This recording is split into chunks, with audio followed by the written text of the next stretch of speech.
Mixie ஜாரில் 4 தக்காளி பழம், 3 வரமிளகா, ஒரு சின்ன துண்டு இஞ்சி, 5 பல்லு பூண்டு, இதை மட்டும் கொரகொரப்பாக அரைச்சி எடுத்துக்கலாம். இந்த அளவுக்கு அரைச்சி எடுத்துருக்கோம். பாத்திரத்தில் தேவையான அளவுக்கு எண்ணெய் விட்டுக்கலாம். எண்ணெய் சூடானதுமே தாளிக்கிறதுக்கு கடுகு, உளுந்தம்பருப்பு, ஜீரகம் உறிஞ்சதுமே ஒரு பெரிய வெங்காயத்தை நீண்ட வச்சு கட் பண்ணி வச்சுருக்கோம். அதில் சேர்த்துட்டு வெங்காயத்தை கண்ணாடி பழ அளவுக்கு வதக்கி விட்டுக்கலாம். வெங்காயம் பார்த்திங்கன்னா ஒரு அளவுக்கு வதங்கிடுச்சு. இப்போ இது கூட 2 பச்சை மிளகாய் ஆட் பண்ணியிருக்கேன். பச்சை மிளகாய் எண்ணெயில் நல்லா பொரிஞ்சதுமே ஒரு தக்காளி பழத்தை கட் பண்ணி வச்சுருக்கோம். அதில் சேர்த்துக்கலாம்.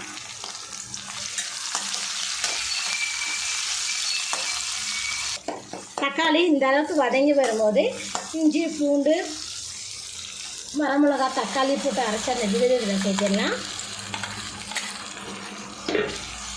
சேர்த்துட்டு இதை நல்லா மிக்ஸ் பண்ணிடுங்க. இது பச்சை வாசம் போகிற அளவுக்கு நம்ம வதக்கி விட்டுக்குவோம்.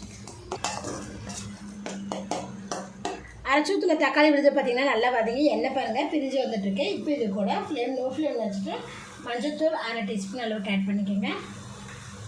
இது கூட மிளகாத்தூள் 1 டீஸ்பூன் அளவுக்கு ஆட் பண்ணியிருக்கேன். ஏற்கனவே 3 வரமிளகா வேறு சேர்த்திருக்கோம்,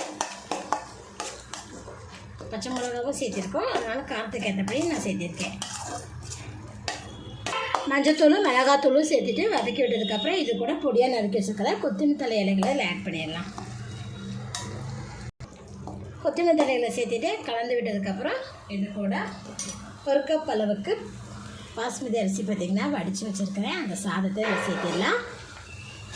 இது கூடவே தேவையான அளவுக்கு சால்ட் ஆட் பண்ணிடுவோம். சாதத்தை இது கூட சேர்த்து நல்லா கலந்து விட்டுக்கலாம். சாதத்தை பார்த்திங்கன்னா தக்காளியோடு சேர்த்து நல்லா மிக்ஸ் பண்ணிவிட்டோம். பாருங்கள், இப்போ நமக்கு சிம்பிளான ஒரு டேஸ்டியான தக்காளி சாதம் ரெடி ஆகிடுச்சு ஃப்ரெண்ட்ஸ். இப்போ நம்ம ஸ்டவ் ஆஃப் பண்ணிடலாம். லஞ்ச் பாக்ஸ்க்கு நீங்கள் இது போல் செஞ்சு கொடுத்து பாருங்கள் ஃப்ரெண்ட்ஸ், ரொம்ப சூப்பராக இருக்கும். இந்த ரெசிபி பிடிச்சி லைக் பண்ணுங்கள், மறக்காம நம்ம சேனல் சப்ஸ்கிரைப் பண்ணிக்கோங்க. நன்றி.